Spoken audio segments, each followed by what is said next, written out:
I'll end here by just saying that I hope that my contribution tonight has shown that the experience of the Armenians and the Assyrians are interlocked, and that unfortunately, even when they defend themselves brilliantly and valorously, it has dire consequences for the rest of their people. So I thank you.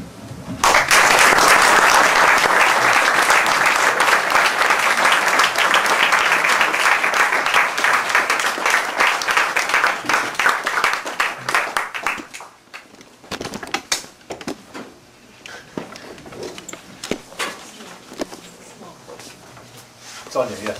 Yes, that was a brilliant lecture and very well researched. Thank you so much. Now, what I'd like to ask is the dates of that letter that we just saw, yes, and the date that, the date of the letter and the date of the declaration of whatever it was in November. Was the difference 13 days?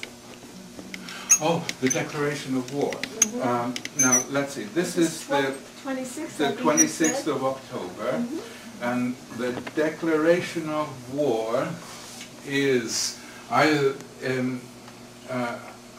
believe it's like this, that the Russians are provoked to declare war first. And that happens either the 1st or the 2nd of November. And then the Turks declare war on them afterward. It was important for Enver that it wasn't the Turks who were seen to have started the war. So it's about a week. It's not 13 days. Because the Turks were using the old, very often they were using the old Julian calendar. They were using Rumi and Hijri and... I know from letters that I have seen from the beginning of the 20th century sent to the United States, where they would have both dates. Yeah, and even the Russians had their dating system. Oh yes, until the revolution. Yeah, but... and even later they were using well, the beauty with working in the Turkish archives today is that they have a book so on the shelf, so you go and look it up. What is that date actually in modern terms? So that's what we did when we dated. What were these people using? See, they could be using the modern, or they could be using the new one. And they could have been using Hijri, or they could have been using Rumi. Since we have it in the book, I'll look and see. Mm-hmm.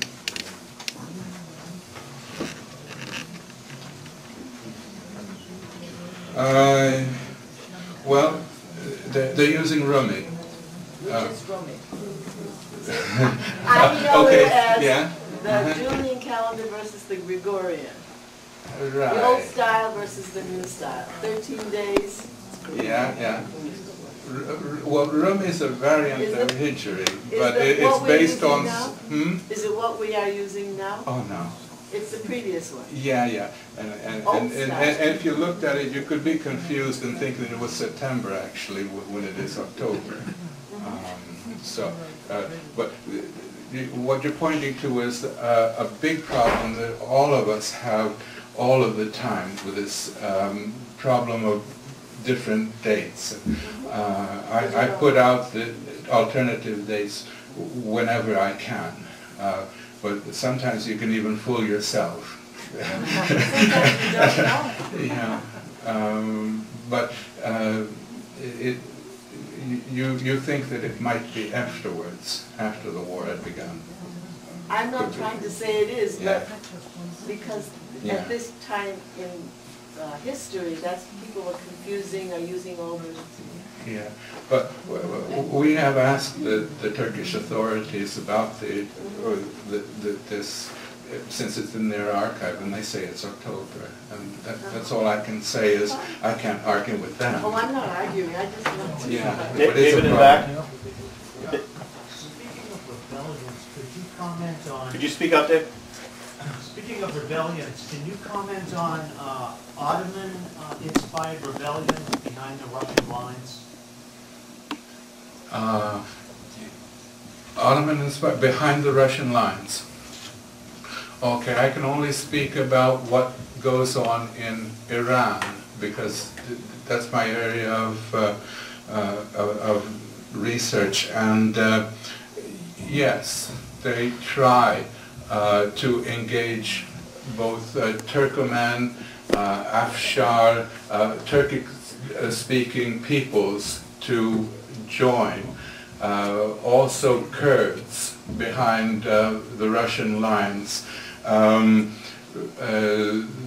have an entire section about how they build up just south of Lake Urmia a volunteer group of Iranian Kurdish tribes together with sort of Turkish, we call them Teşkilat-i Masusa, the special organization operatives that were in the area. So we have a bit about that. Yeah. But further up in the Caucasus, don't know. We can see that they write about, they want this to be done.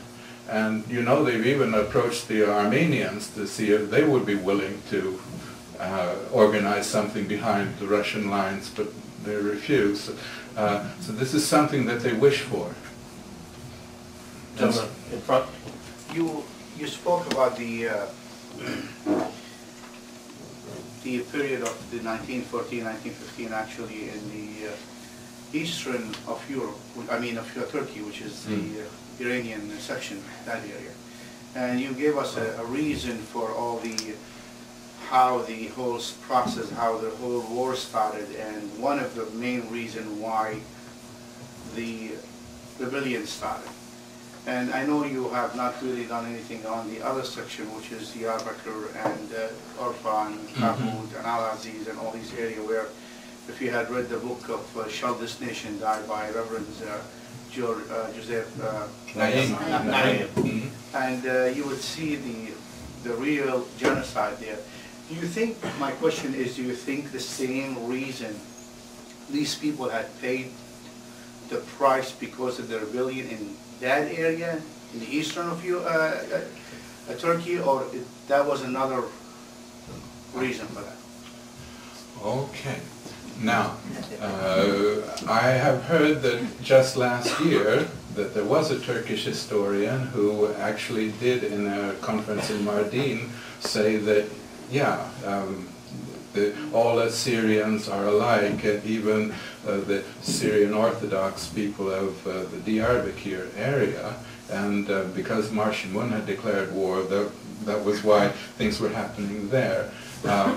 My view is that each religious group was treated a little bit differently, and in their areas, and also because of the individual administrative leaders in place.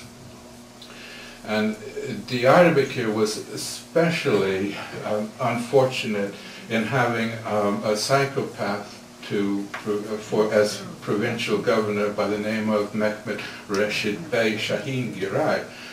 And he was a medical doctor, so he was influenced by racist thinking that he, as many doctors were at that time. When he was asked why he, as a doctor, could kill so many people, he said that the Armenians, and I think he meant many Christians as well, because he didn't murder so many, were like bacteria, and wasn't it the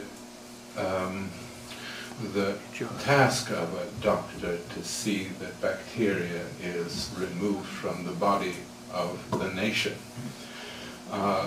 And the remarkable thing was that he said that in an interrogation from the leading member of the Committee of Union and Progress, who had called him to Istanbul because they thought his killing was too extreme.